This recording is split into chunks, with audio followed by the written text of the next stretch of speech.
a weird number. You going to play there for us, buddy?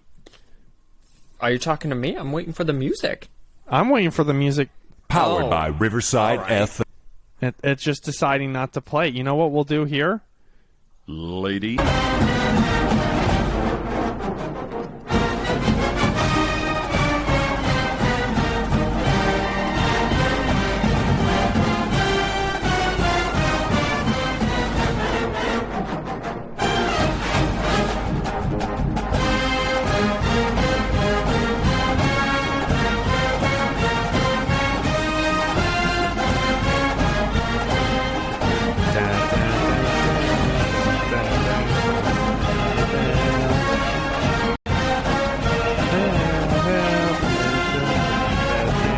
The Big Ten, baby! Michigan, go blue!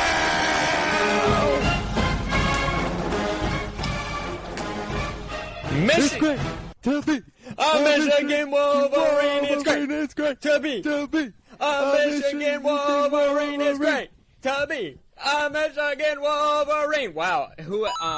If we have any new-time listeners in here, they're just going to think this is all a Michigan podcast. Which it's not, guys. It's not. Sorry. It's a college football podcast. Welcome to the fourth and... Duke, stop. And a Dookie podcast. Stop. You're fine. This is the 4th and 1 podcast, anchor.fm/4th and 1 on Instagram, 4th and 1 at 4th and 1 podcast. We have officially made it to the end of the regular season and sort of the postseason, as the conference championships now are all wrapped up. It's hard to believe just a little bit ago it was Labor Day weekend. Well, really, we did a show for week 0, and it's hard to believe we are all the way to the end of the season already. Again, the regular season as the playoff and bowl games are still intact. I did not finish this season strong, my man. I'm just going to let you know that. For everyone who was... It was bad, yo. It was really bad. I didn't do well at all. I thought at moments, I was like, this isn't going so hot. And then at other moments, I was like, here we go. This is where I get hot. And then it just turned all downhill. So let's see what I did on Saturday, because I did no prep for this show at all. Don't worry, I didn't either. So, I got Pittsburgh right. The over-under I told people to bet on was wrong, of 71.5. I was right about Michigan, but Iowa plus the 10 came nowhere close. Nice. I was wrong about Georgia and Georgia minus 6. I was wrong about Houston and Houston plus 10.5. I was right about Louisiana Lafayette. Wrong about Oklahoma State, wrong about Kent State, wrong about Oregon, right about UTSA. So what is that? I got 3 out of, the 12 right. It's interesting that you called all the small schools. Yeah. You notice that? You know what? I don't think I did. So let's see. I got 1 and 1. You called Michigan 2, technically. 2 and 2, 2 and 4. 2 and 6, 3 and 6, 4 and 6, 4 and 7, and 4. So I went 4 and 8. 5 and 8. That's not half bad. Yeah, it's not as bad as I originally thought. Well, we're off to a great start as I'm just reading how many bets. So I went 5 and 8. That brings my total on the year to drum roll, please. 50 and 38.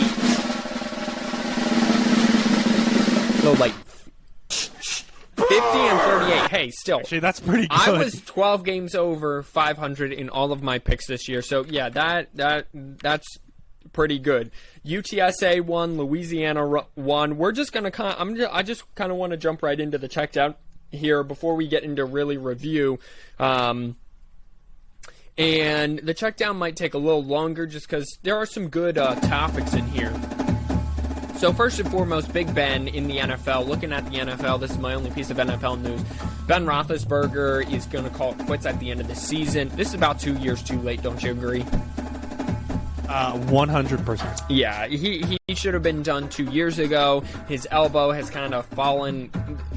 The problem is, everyone but Tom Brady, the older quarterbacks, the longer it goes into the season, their arm just turns to a wet noodle and just starts to fall off. It could be al dente with some pasta sauce and some chicken or meatballs, and you could eat some spaghetti with all these old quarterbacks' arms, except for Tom Brady, and that's what's happening to Big Ben.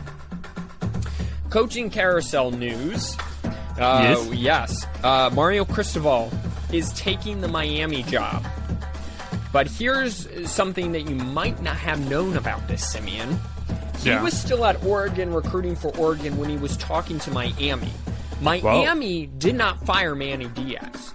They kept Manny Diaz and were talking to Mario Cristobal. So Manny Diaz is out there recruiting for the school, had no conversations with administration that they were looking elsewhere, and then found out through social media and what have you that they were talking to Mario Cristobal. Well, Mario Cristobal gets a deal. Oregon had originally had a 10-year, $85 million offer on the table. They pulled that, and so he took the Miami job.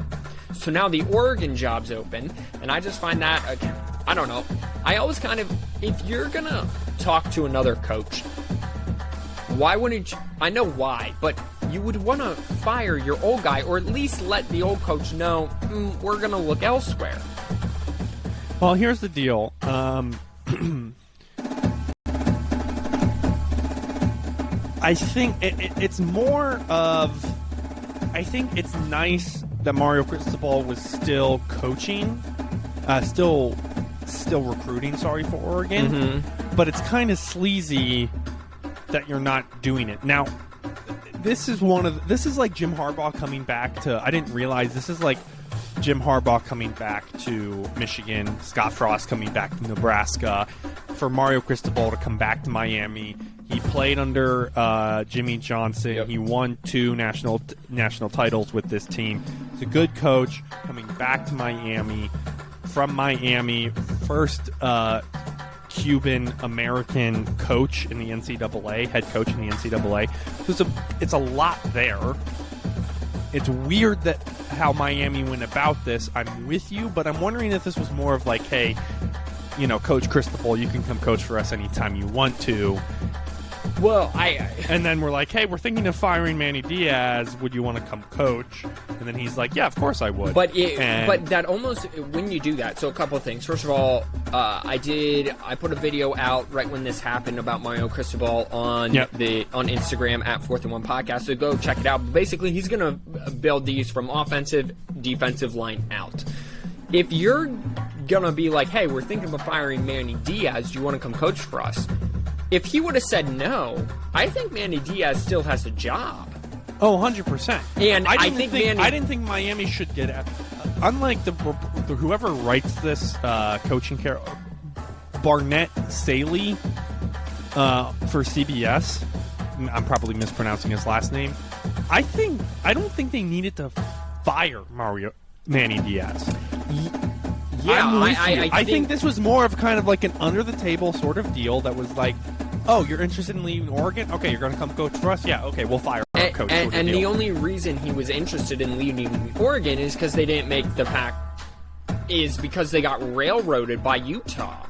Yeah. So, spoiler alert, Oregon in the Pac-12 championship game absolutely gets blasted right in the butthole again by Utah. Second time, 3 weeks. Again, I said last week on the podcast, it's hard to blast a team in the butthole twice in a 3-week time frame. And Mario Cristobal, he's always about toughness. He's going to have these guys ready to go and prepared. Not the case. Oregon ran for less than 100 yards again. Utah ran for more than 200 yards again and did kind of whatever they wanted. Utah's the hottest team in the country right now. No one wants to play Utah, and if you are Ohio State, that's a tough matchup in the Rose Bowl to get Utah in there. Can you explain that to me real quick? Sure. Sorry, since we're on this. How is Ohio State the one going to the Rose Bowl? Because they are the next highest ranked Big Ten team. So it goes Big Ten champion unless if they make the playoff, right? And then it's the next highest ranked Big Ten team. Now, if Iowa would have won, because they're not in the playoff, they win the Big Ten. They go to the Rose Bowl against Utah. And then Ohio State would have been in some New Year's Six bowl game. Michigan would have been in some New Year's Six bowl game, or possibly the playoff. But that didn't happen. So that's how they do it. It's just the next highest ranked Big Ten team. I'm tracking now. Yes. Now, and this is a much better game than Utah and Iowa. Iowa and Utah, that would have just been. Oh, that would have been like. I mean, this actually has like. The one thing that happened to Ohio State was Michigan ran for 300 yards on them, and now here comes Utah knocking on their door, physical at the line of scrimmage, runs for 200-plus yards a game. Ohio State, they've got a real problem on their hands, and Utah can play real defense. They got really good and really hot, what was it, like at the end of the season. People are making the comparison to the Sam Darnold USC team that took on Penn State and won at the... It's the same. They had 3 losses kind of in the first 4 or 5 weeks, so everyone kind of wrote them off. They made a change to Sam Darnold. Utah makes a change to Cameron Rising, the transfer out of Texas, and then they just take off. So... Kyle Whittingham did a great job with Utah. But again, I just the Mario Cristobal, he's going to try to build Miami right. He's going to make them prove their worth and not want their worth as the current Miami teams do now. So, I mean, I like the hire. It's just how they went about it. It was just... It's sleazy. Yeah. Here's the deal, okay? It was a great hire for Miami. Because what did I say about the and it's also a great hire. Well, it's a great hire for Miami. Because what did I say about the Florida teams? They're undisciplined. They're undisciplined, and all you have to do is discipline one of the Florida teams, and all of a sudden, lo and behold, you have a winning team. Miami's in a good conference to get somewhere, compete for a national title. They have probably a national title winning coach, in my opinion, in Mario Cristobal now. So it's really just up to who can do what and who can do what when. So And so now, if you look at all the Florida teams, you have Mike Norvell at Florida State, who finished really hot. Right? After sucking, he finished really hot, so there's something to build on there. You have Billy Napier, who's going to recruit really well, but is a first-year coach at a big-time school. He was at Louisiana. He did great things, but now he's at a big-time school. Now you have Mario Cristobal, who loves to recruit. So now you have 3 great recruiters in the state of Florida. Plus, you have Georgia, and you have Alabama, and Michigan's always recruited, and Ohio State's always kind of recruited Florida pretty well. So, are there enough mouths to feed? And and if you're Cristobal and Norvell and Napier, can you keep that talent in state? Yeah. Okay. So here's the deal. I'm gonna. Can we come back to that if you have more on the check down? Yeah, I do have more. I want to comment. Yes, we can. We'll come back to that. Okay. We're building this podcast and this stream as we go. Okay. So we'll come back to that. I'll write something down. So it's more coaching news. The rest is basically little coaching news. Brent Vannables, the former defensive coordinator. Again, this I mentioned on the Instagram. Go give us a follow at 4th and 1 Podcast on Instagram. Good stuff this week. Thank you.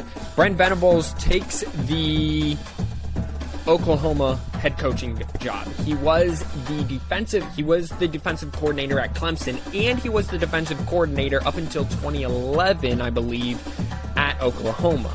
He's bringing with him Jeff Levy, the offensive coordinator currently at Ole Miss, who's under Lane Kiffin. So they get that high-flying offense, but Brent Venables gonna bring something Oklahoma hasn't had in a while, which is they're gonna be defensive-led. They're probably gonna run the football. They're gonna be explosive in the passing game, but he's going to bring structure. He's going to bring toughness, especially to that defense that is kind of lax. Again, my take on defensive coordinators becoming head coaches: you're if you're in college, you're only going to be as good as your offensive coordinator. And if you're in the NFL, you should never have that happen, because as soon as your young quarterback starts sucking, you're going to be the first to go because they're keeping your young quarterback. In college, it's a little bit different, but you're only going to be as good as your offensive coordinator. Literally look anywhere.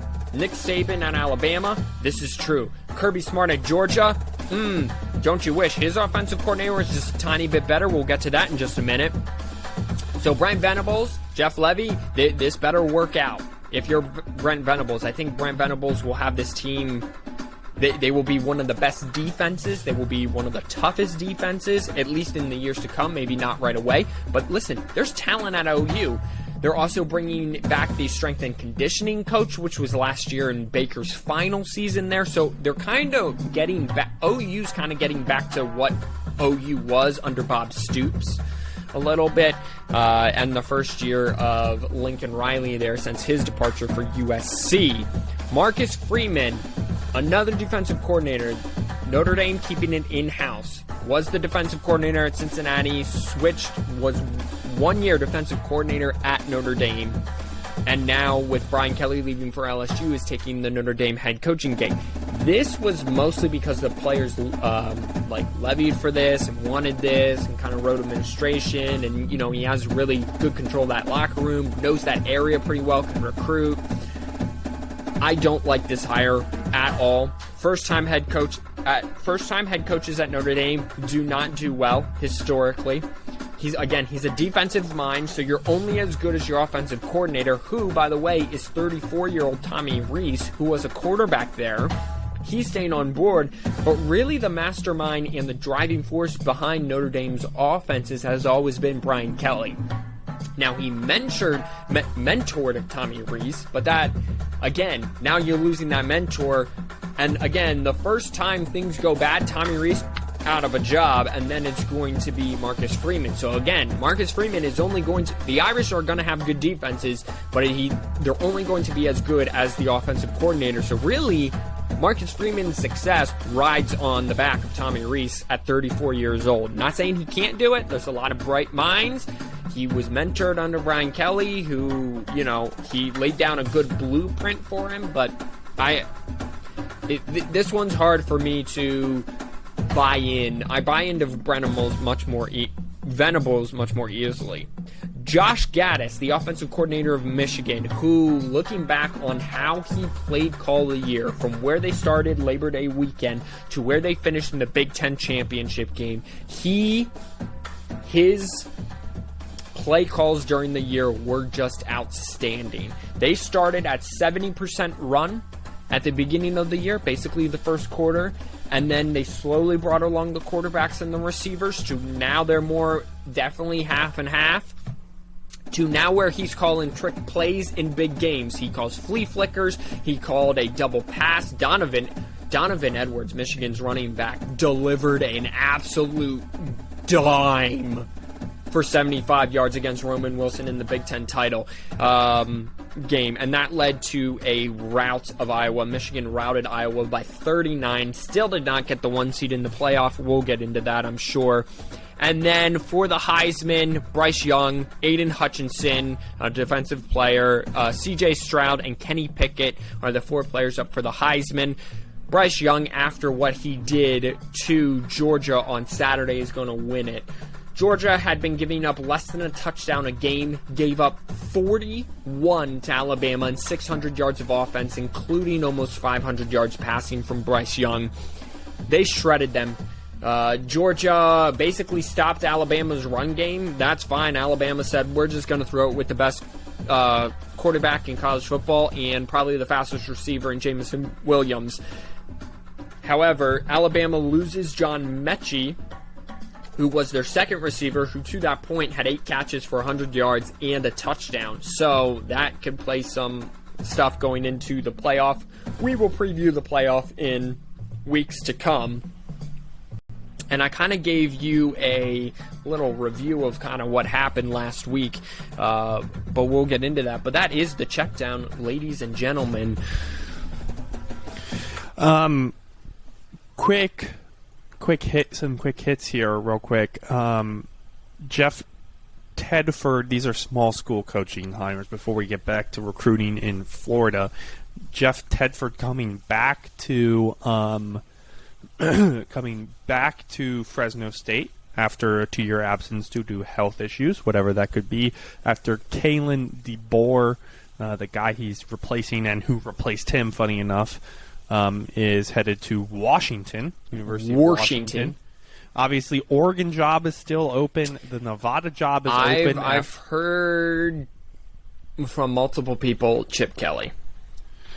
Yeah, I could see that happening. Let's come back to that in a second because there's another job that's still open. I have an opinion on that one. Go ahead. Yeah. Jay Norvell from Nevada moves not even that far east. He's going to be at Colorado State now. Yeah, same conference.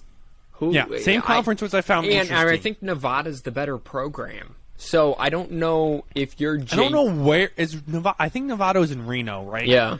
I think so. And Colorado State, it's not Colorado Springs. It's not. I don't think it's even near. Like, it's different.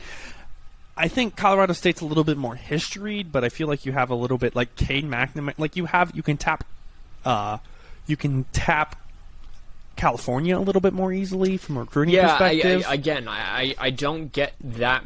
Like a lot of these big time coaches come from Colorado State, and I don't like Jim McElwain.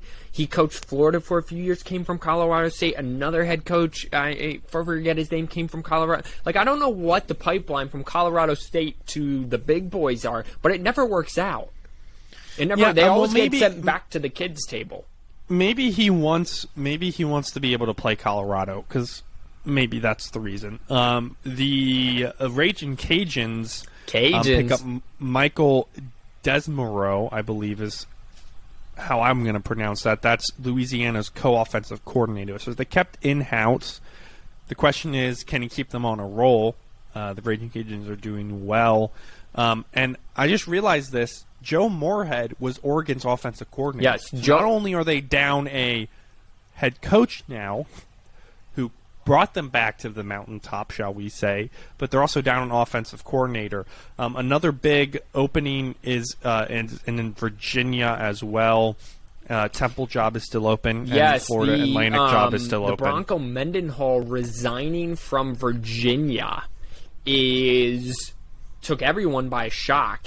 Some people seem to think with the Oregon job open, maybe he's trying to get that job. Maybe it's for health reasons. Maybe he's just tired of football for right now. It's very interesting. Plans to take time away from college football to recharge. Okay, well then that's it. He'll probably come back as an OC or maybe a head coach. Sonny Cumbie also got the Louisiana Tech job. He was going to stay on board and be the Texas Tech offensive coordinator, but he decided to go be the head coach at La Tech. Back to Oregon, there are rumors about Chip Kelly. So the thing Chip would have to fight was people are just going to think Oregon's going to have all this success because Chip Kelly was there, had a ton of success, lost like 8 games in 4 years, something ridiculous. Should have, if the playoff would have existed back then, would have made the playoff in all 4 years.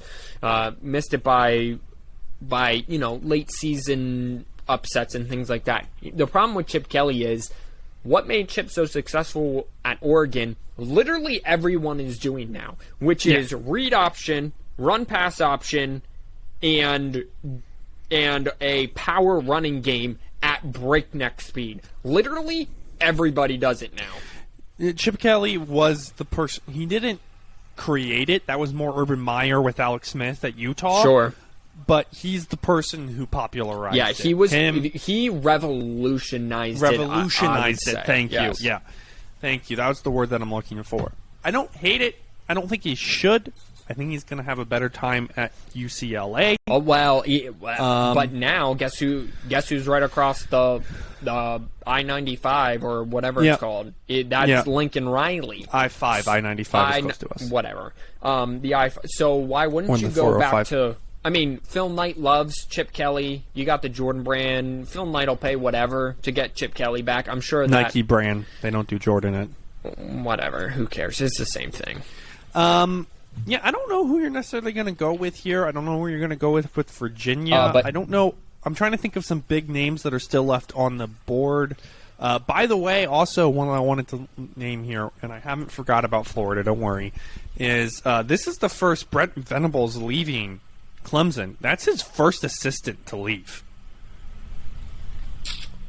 His offensive coordinator didn't leave. No, his co-offensive coordinator left and took a small school job. I don't remember. But yes, his main offensive coordinator is still, yeah, but this is the first big time. Major. Yeah. But I Major mean, assistant left. It was time for Brent Venables to get a head coaching grade. Listen, Dabo Swinney, he always wanted to, he preaches family. Right. So coaches like that, Dabo's like, I'm always going to ride with you if you ride with me. The problem with that is, like, he doesn't use he didn't use the transfer portal. Now he's saying, I got to use the transfer portal. Because, look at Michigan State. Michigan State went from a 2-6 team to a, they're playing, I don't even know who they're playing. I'll look it up then. I think they're playing Ole Miss. No, they're playing someone else. In a New Year's Six because of the transfer portal. Like, you have to, like, Dabo Swinney's offensive line sucked this year, and it would have been a lot better if he would have used the transfer portal. Like, even big time programs, Ohio State, Michigan used the transfer portal this year. They, Dalen Baldwin, one of their receivers, was a transfer guy, and a couple offensive and defensive linemen. And they're playing Pittsburgh in the Peach Bowl. Pittsburgh in the Peach Bowl. Thank you. So, by the way, take the over on that. I don't know what it is, but take it. There's going to be a lot of points scored there. Anyway, Mark Whipple, the offensive coordinator at Pittsburgh, who mentored Kenny Pickett for 3 years, has resigned. So we'll have to see where Pittsburgh goes in that direction. Resigned as in he's not going to take a coaching job? Or yes. Resigned as in he's like 64. Oh, okay. Yeah, so he's done. He's done.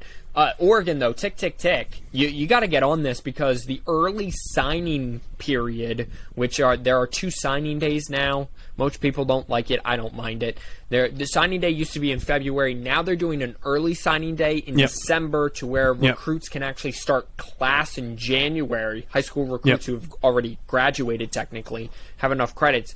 They can actually now start in January and participate in the extra practices you get from your bowl game.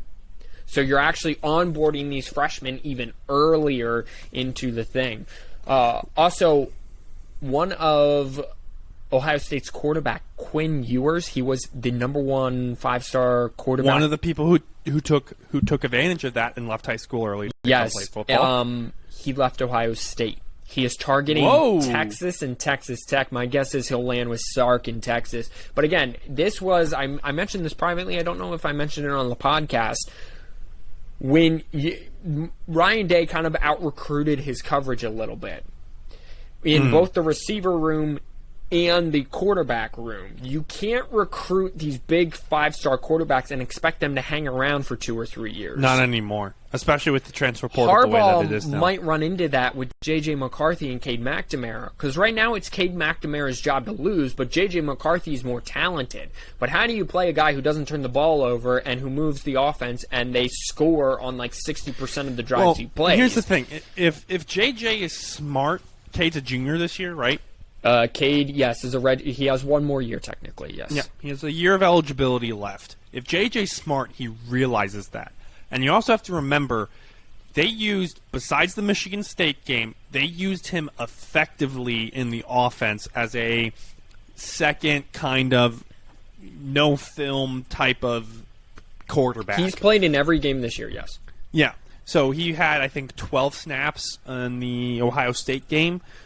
A surprising amount of snaps for a rivalry game for a backup quarterback. So they're using him effectively. If he's smart, he realizes that. This dude came in, played as a true freshman, highly recruited guy, big arm, athlete, type of dude who can come in and plug in and play, but he has to realize the reason that he didn't get the job was for the leadership role. And if he's smart, which you hope he is because he is at Michigan, if he's smart, he realizes sitting behind Cade McNamara, leader, good quarterback, efficient, smart person who's gonna compete for the job. Don't get me wrong, compete for the job. But sitting behind him is going to get him where he wants to go. Because if he comes out as a junior, I don't care what 5-star recruit you have. If you come out as a junior after sitting behind Cade again for another year, and you guys have another repeat year like you did this year, watch out. Yeah. That's another 2 to 3 years. And, oh, by the way, you're a number 1 draft pick if you're able to do that and you excel. If you keep going up and you sit behind. So you just hope that's the sort of deal. That's my 2 cents on that. Sorry. And, he was effective. He's threw some touchdowns. He's got the arm talent. But anyway, back to kind of Ryan Day. So Jamison Williams, the receiver who torched Georgia in the SEC championship game, he was a Ohio State receiver that left because there's too many good receivers there. So you can't really the term is out-kick your coverage, where it's punters who kick the ball too far, and then the funnel, as you're trying to funnel the punt returner into the middle of the field, the funnel gets all messed up, which Pat McAfee says that's not a thing. Punters can't out-kick your coverage. Coverage do better. But in this case, with the transfer portal now, you can out-recruit your needs big time, and these kids will just leave. Now, He's got another 5-star who committed there. CJ Stroud still's got another year. So I'm not saying this is a big deal, but I'm saying that. What I saw on the Instagram sphere is that Quinn Ewing was not as talented as people thought he was. Well, he was not doing well in the quarterback If he was as talented as he thought, CJ Stroud sat for a game after the loss to Oregon. He played a game, struggled against Tulsa. They sat him the next game. Quinn Ewers, whatever, didn't even play it. Didn't play a snap. You would hope that you would redshirt him. He was probably a redshirt freshman. No, but you're allowed to play 4 games and still get the red shirt. So why wouldn't you play this 5-star outstanding guy and see what you got? Caleb Williams got the look. Because he had 2 other 5-star or 4-star recruits in front of him. True, but... Listen, I'm agreeing with you. This is what I've heard. Don't be surprised if he doesn't get the Texas job either.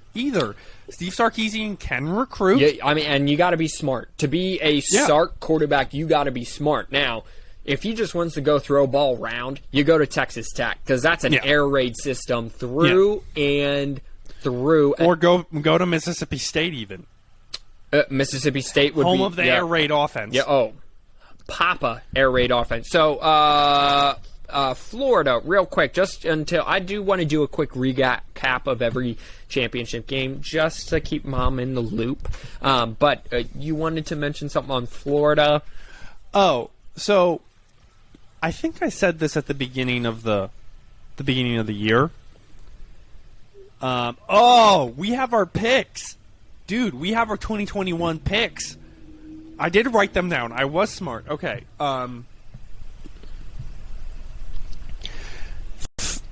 The world of college football is a better world when the state of Florida can play football. Well, that's true. It's like Michigan. Not really Notre Dame. It's like Michigan. Michigan's really the only comparison that I have. Maybe Texas. USC, thank you. Welcome. That's a good one. You're welcome. It's like if USC is good, the world. If you can hit all 3 at the same time, watch out.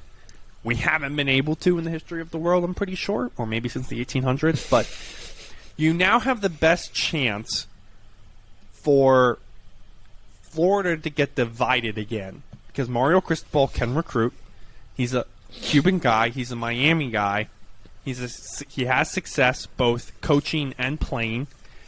And all of a sudden, Florida's the second best recruiting state, or third. They go back and forth in the country after Texas. Well, California, you got to throw them in the That's what I'm saying. They go back and forth between California. I see what you're saying. Okay. But the amount of talent that has come out of the state of Florida is undeniable.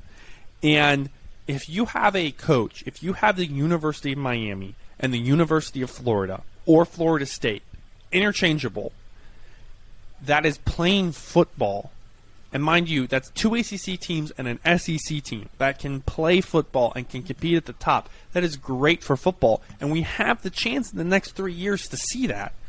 And especially in the ACC, Clemson, what did they end with? Was it 7-3 or 8-3? 8-3. They killed South Carolina. They killed South Carolina. They ended the season with 8-3. Okay, that when you have a Pittsburgh winning your championship game, guys, that is wide open, and you bring this coach in who probably had some pretty good recruits in the pipeline, probably like Oklahoma's recruiting class right now.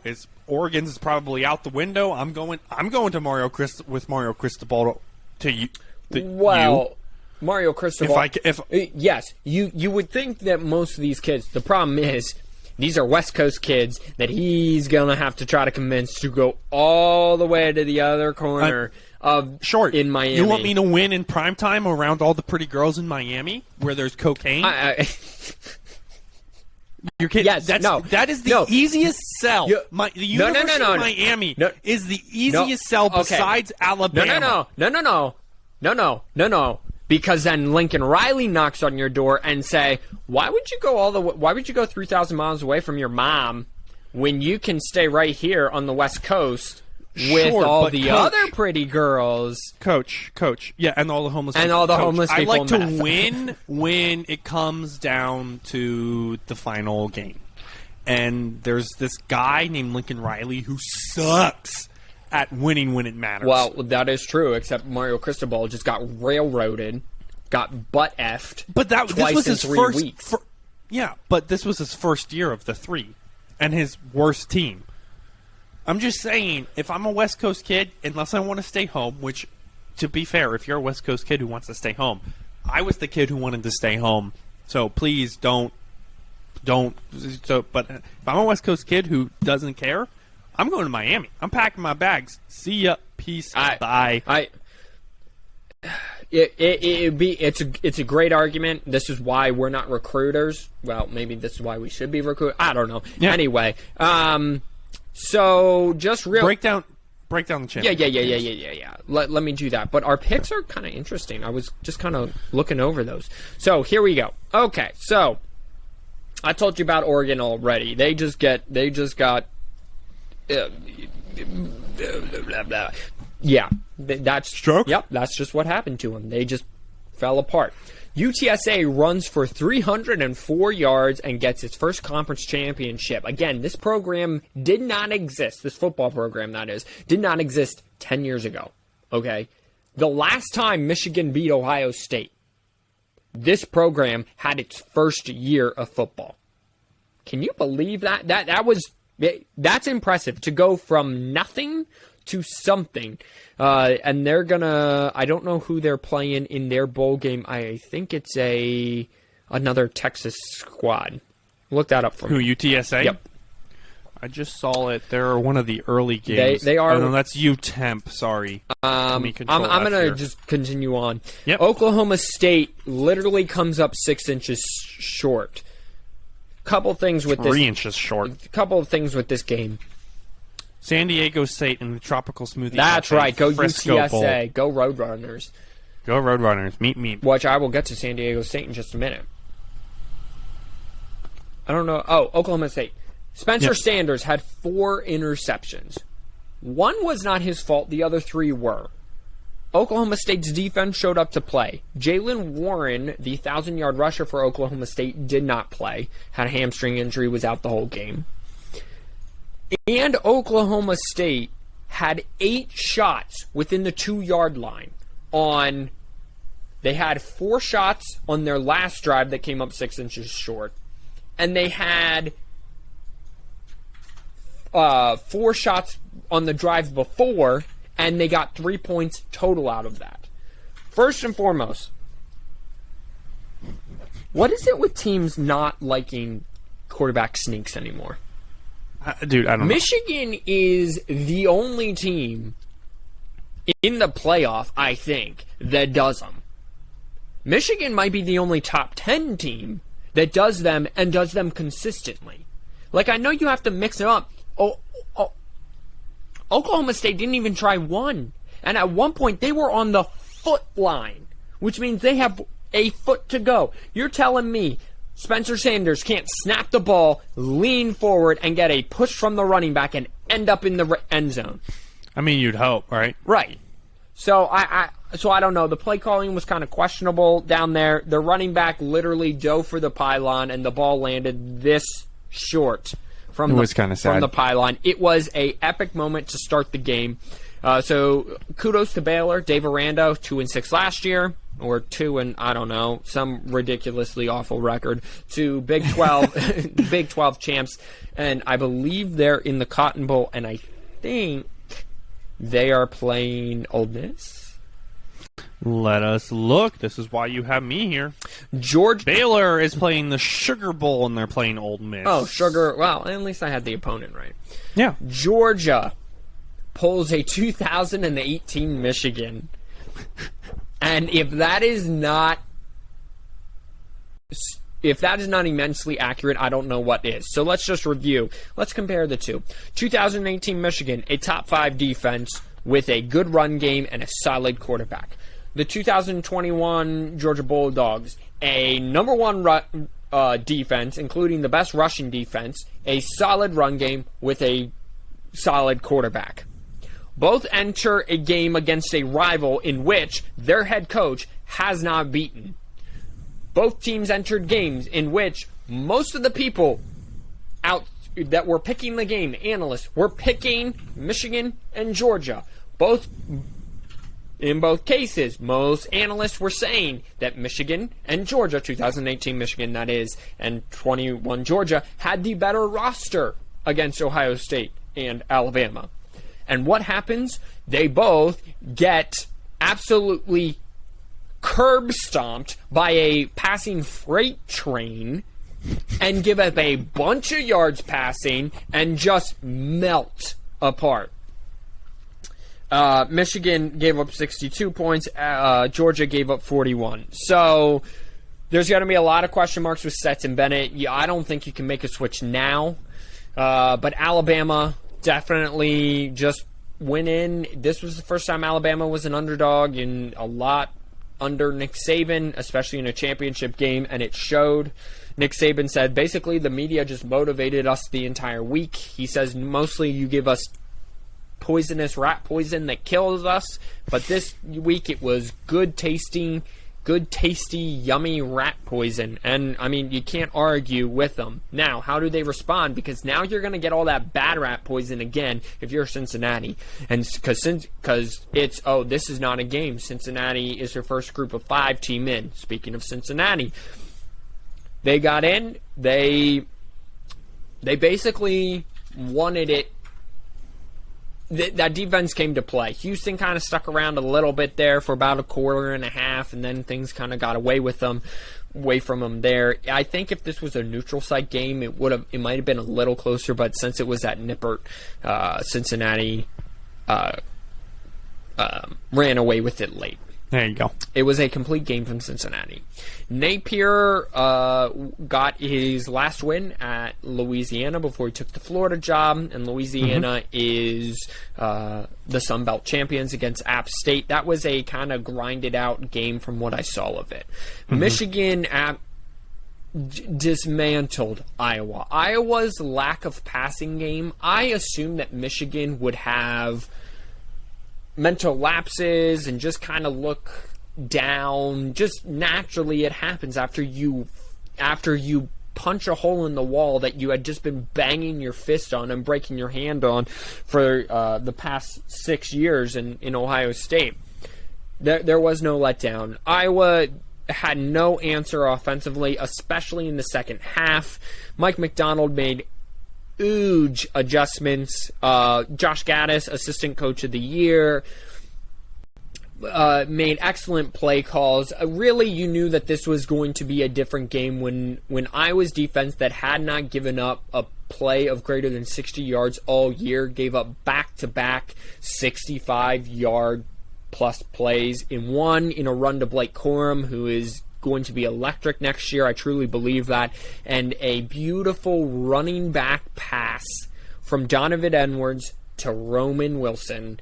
Just on the absolute money. Donovan Edwards is getting crunched as he's throwing it by an Iowa State defensive end, and just delivers an absolute dime to Wilson, who skirts for 75 yards. Listen, Michigan is going to have this. If they can keep this offensive line, they're going to have running back after running back after running back come to play with them, because all Michigan wants to do is pound you in the head with a sledgehammer, which whatever running back they can, and they're going to run you into submission. So we're not going to get into the playoff matchups today. We're going to save that probably for the podcast, the week that it happens. The games are on Friday night, I believe. And so we'll release a pod for those games. We'll do the preview later in those games. And am I missing anything? Doesn't sound like it to me. UTSA, I talked about them. Talked about Houston. I'm missing one. Oh, Utah State and San Diego State. Listen, I called this right. Utah State or San Diego State, you can only play so much defense, as Georgia found out.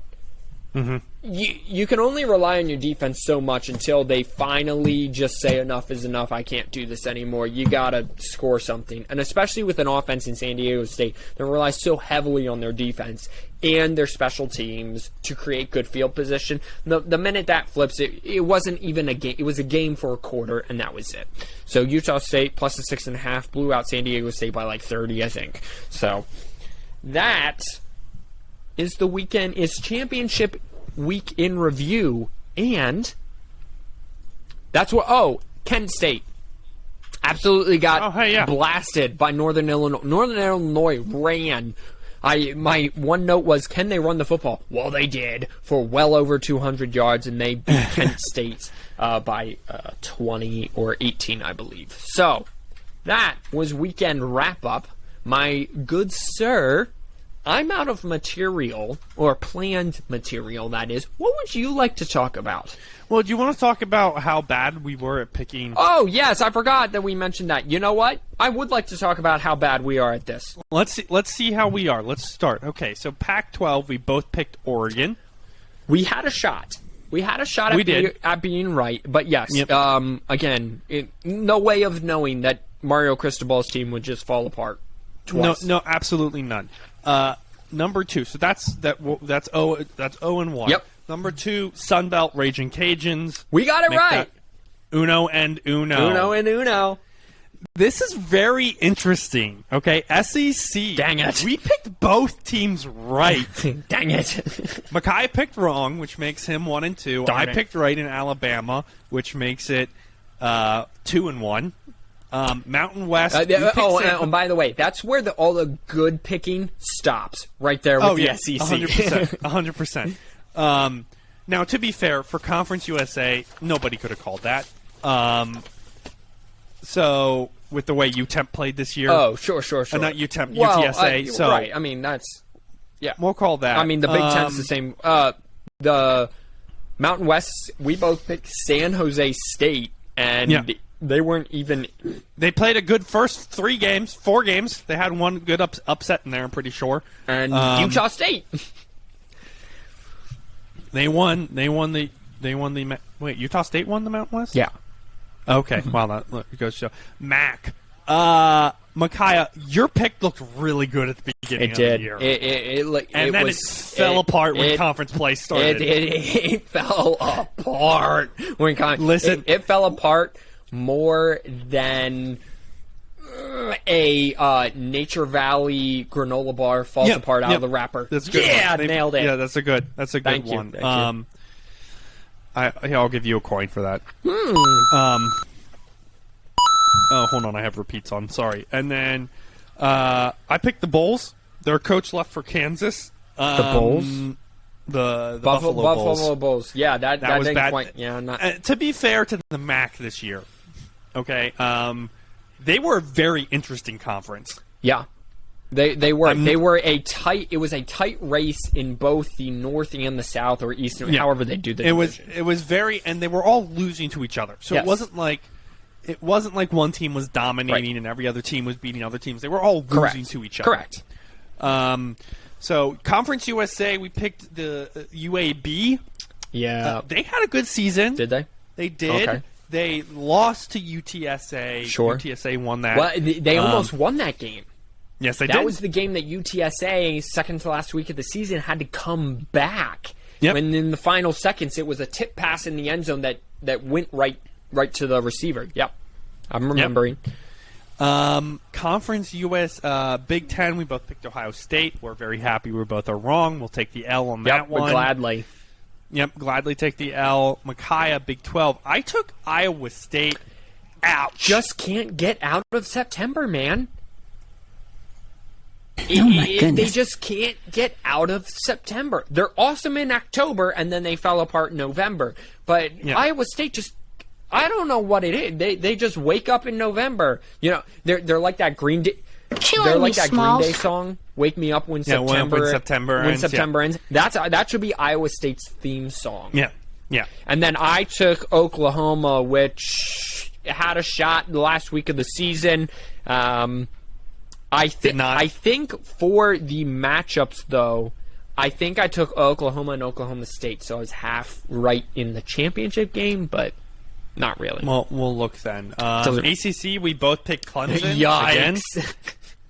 Took the F. Took the L plus F to pay respects. Yeah. Clemson. A white man? No! Well, what does security do about it? Nothing. Typical! That's just kind of... Clemson finished strong.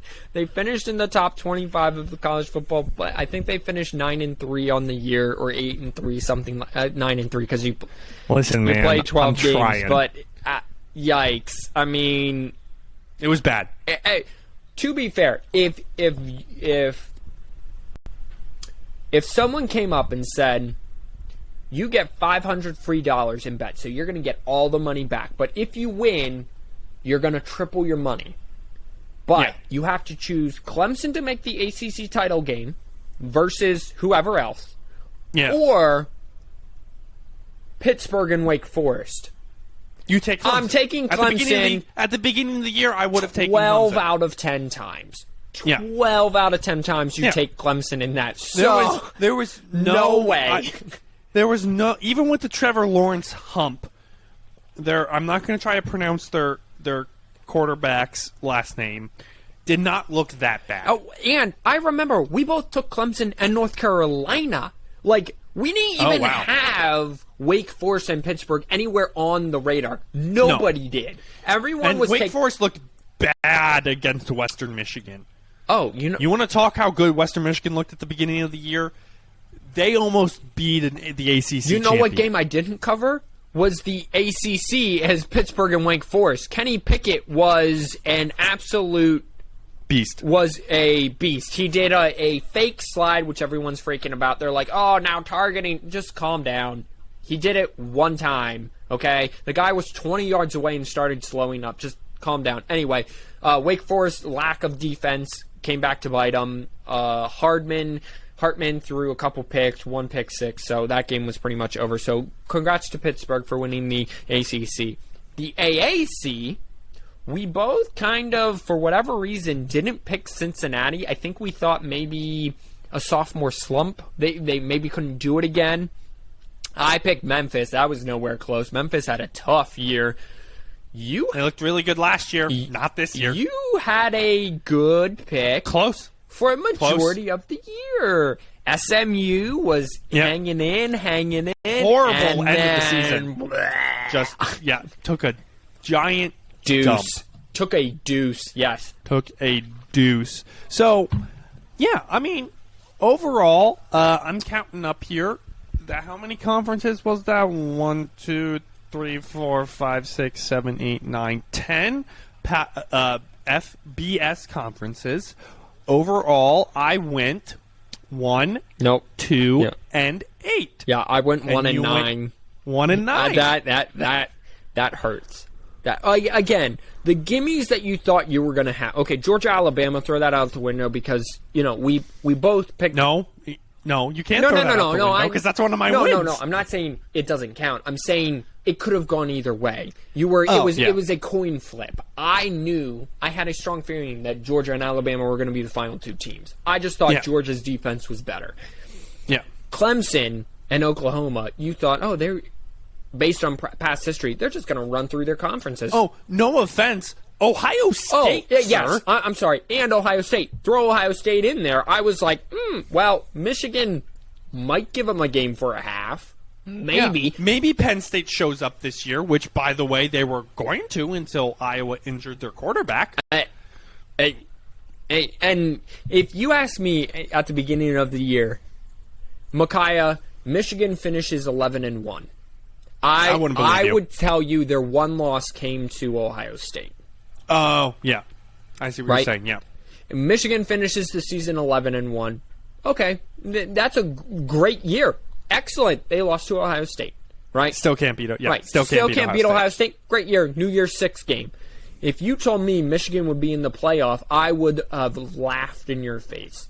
Yeah. There was no indication to me through even the first 4 weeks that this was a playoff team. Alabama, Georgia, that was pretty clear. Cincinnati definitely needed some help to get in and needed the chaos of the teams like Oklahoma and Clemson just not hanging in there. But if you told me we would have some of the conference championship matchups we did, I wouldn't believe you. No, Micaiah, and I'm looking at the playoff picks right now. You got 1 out of 4. Yeah. I pitched a solid 0 for 4 here. Well, no, you had Bama. But the fact... Oh, that is right. You had Bama. Sorry. We both went 1. I had Bama. Wait, who did I have? We both went 1 for 3. Georgia. Oh, I had Georgia. You got G there. Yep. You had Georgia in there. That's a G. So, and also, if Oregon would have won out, Oklahoma would have won out, you were pretty close. You mean Oregon? Yeah, I spelled it incorrectly. You spelled Oregon wrong. I spelled it like your heart or your lungs, an organ.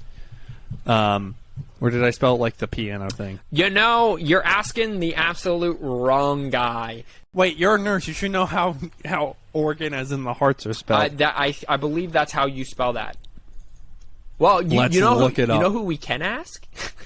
Mom. Our number one fan? Mom? Organ. It is, in biology, an organ, the Latin organum, meaning instrument or tool, is a collection of tissue strictly formed to function of a unit, specialized to perform a particular function. I would like... It is also a musical instrument, so it is okay, so the same way. I would like to give a shout out to our fans. We've collected a couple. Tyler, we have. If you still listen to the podcast, thank you for listening. I love your passion. My wife tells me that you are passionate about our podcast, and you listen and you set notifications. So I appreciate that. Carlos, I met this guy in the beginning of October. Went down to Florida for a wedding. He jumped on the Alabama bandwagon hard. Like, I'm telling you, he wants to get the Alabama A tattooed. He just decided one day, he saw my passion for college football, and he's like, you know what? I want to root for a college football team. We were in Alabama at the time, and so he picked Alabama, and I said, well, you picked a great team to hop on the bandwagon, and he goes, oh no, I'm totally hopping on the bandwagon. So Carlos and Tyler, thank you. I don't even know if you both listen, but definitely Tyler, thank you for listening. Mom, another great year and great critiques, and... sorry you're old and you're here and when the music is too loud you can't hear us talk. Things just happen. We're the worstest podcast on the interwebs. What do you want from us? Anyone? Well, Dick, here's the deal. I'm the best there is, plain and simple. I mean, I wake up in the morning, I piss excellent. Anyone else of our fans, go follow us on Instagram. Let us know you listen. I'll give you a shout out. I'm not beyond shouting out my fans. Like and subscribe on YouTube. Down below on YouTube, obviously follow us on Instagram, the 4th and 1 Podcast or 4th and 1 Podcast. Support us at anchor.fm/4th and 1 Podcast as well.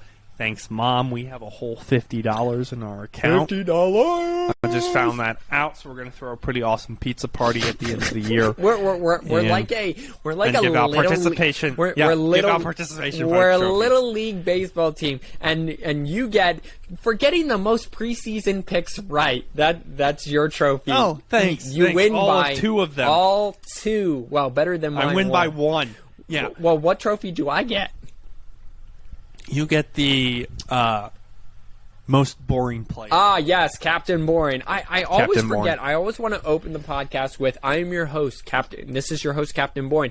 And I want to do it so much that you can just create a montage of all the times I claim that I'm Captain Boring. I should really create a soundbite if I was good at my job. Because really, I foresee this podcast going on forever. The montage, honestly, for you to create a video, we would have to do like 50 episodes.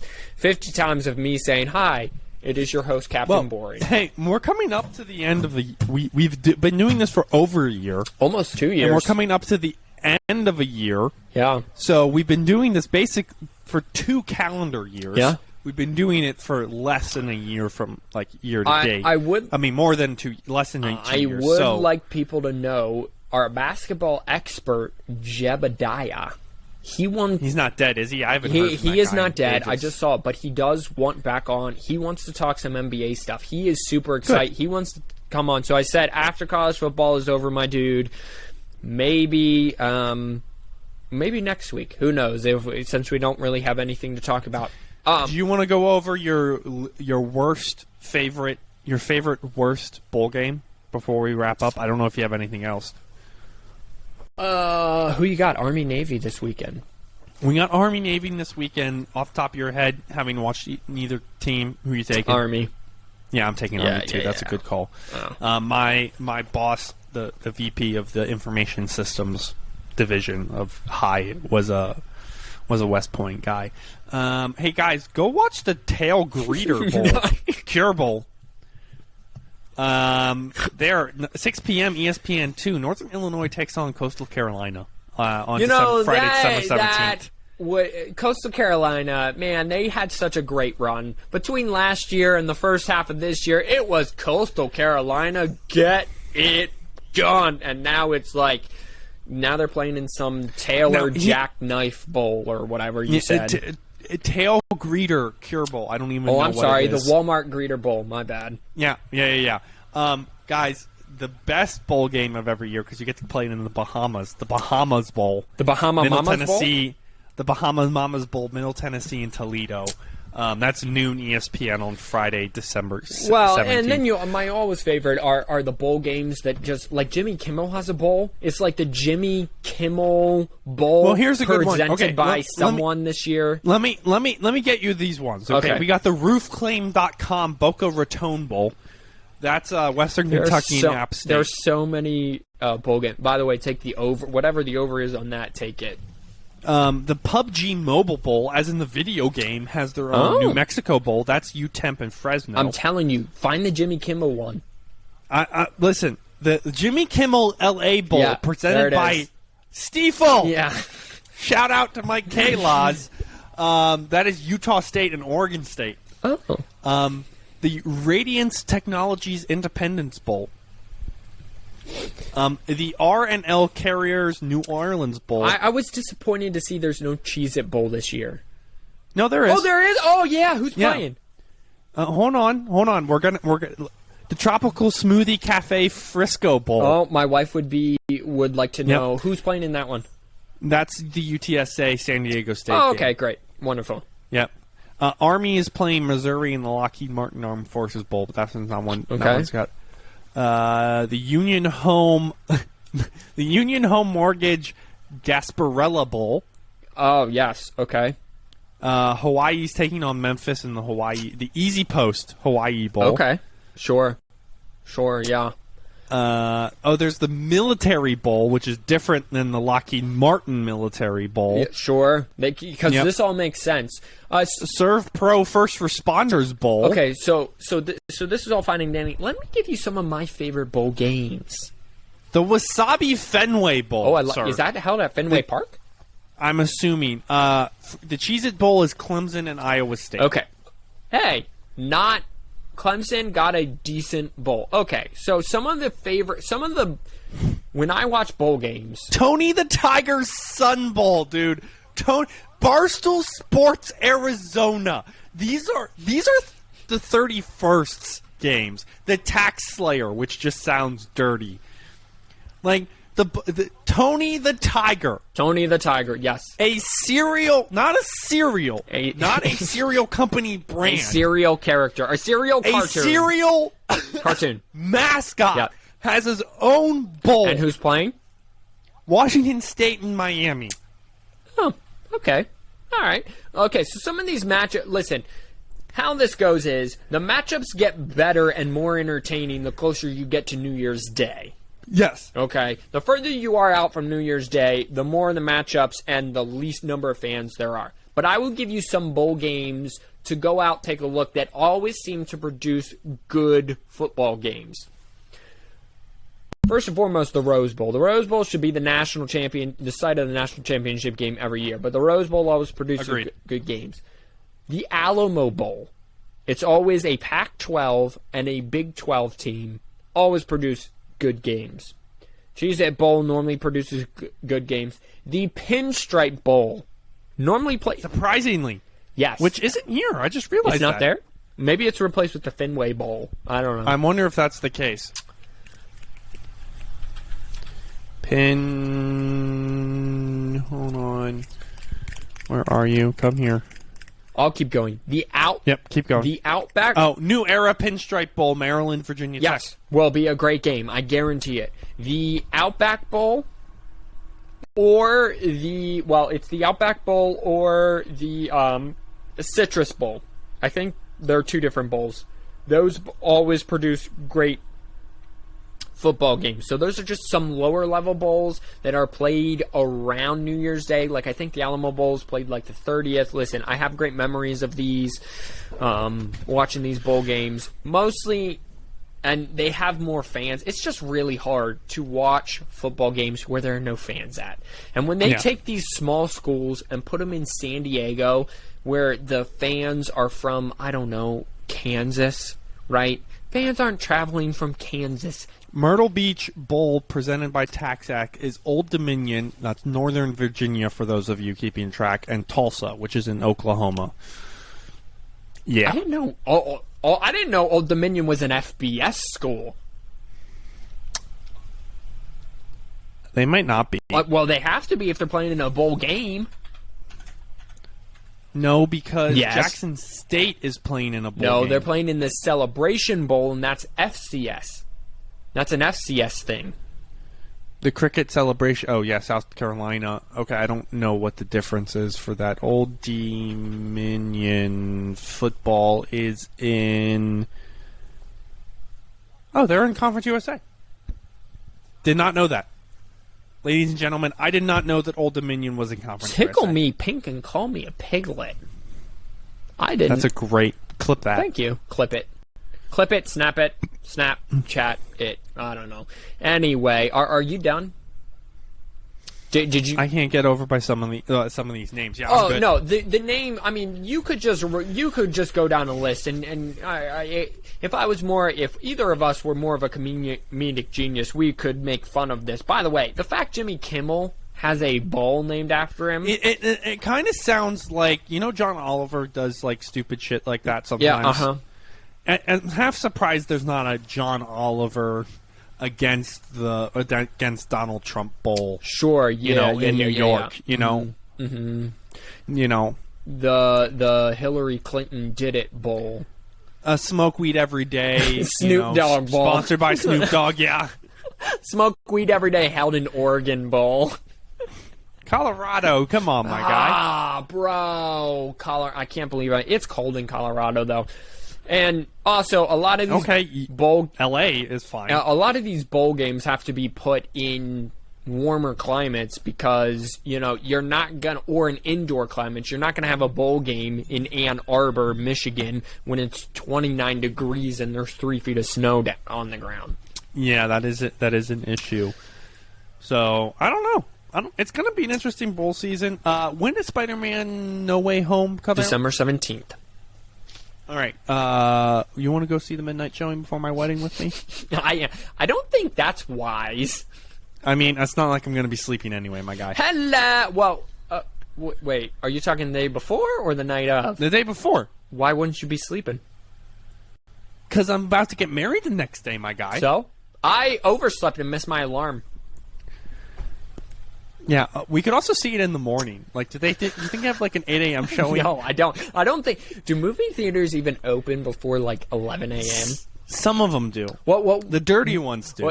This isn't a dirty movie. What time's your wedding? 4:30. You asked me to keep track of you. I didn't even know what time your wedding. We could. What time do you? That's when the ceremony starts. By the way, so you got to be there by like 1. Yeah, or 2, I think, is what we decided. I don't know. I'll be told again. Yeah, no, we can't. I mean, we'll see how it goes. We'll see how it goes.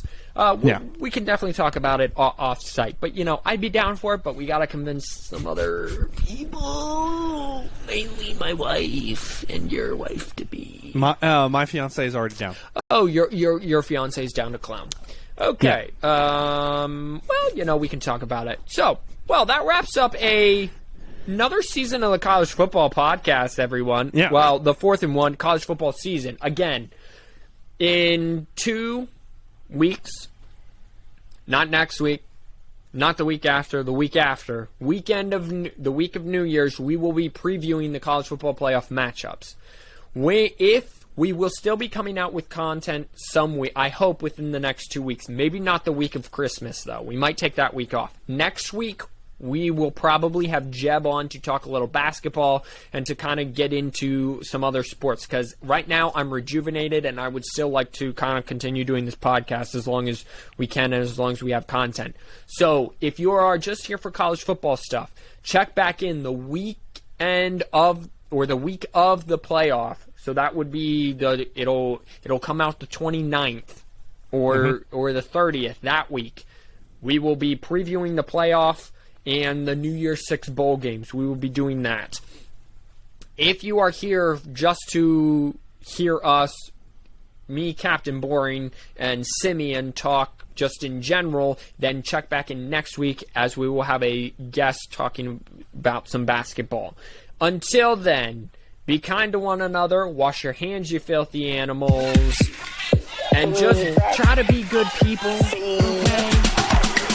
okay, that's all we're asking. This has been the 4th and 1 podcast. Like and subscribe on YouTube. Peace out.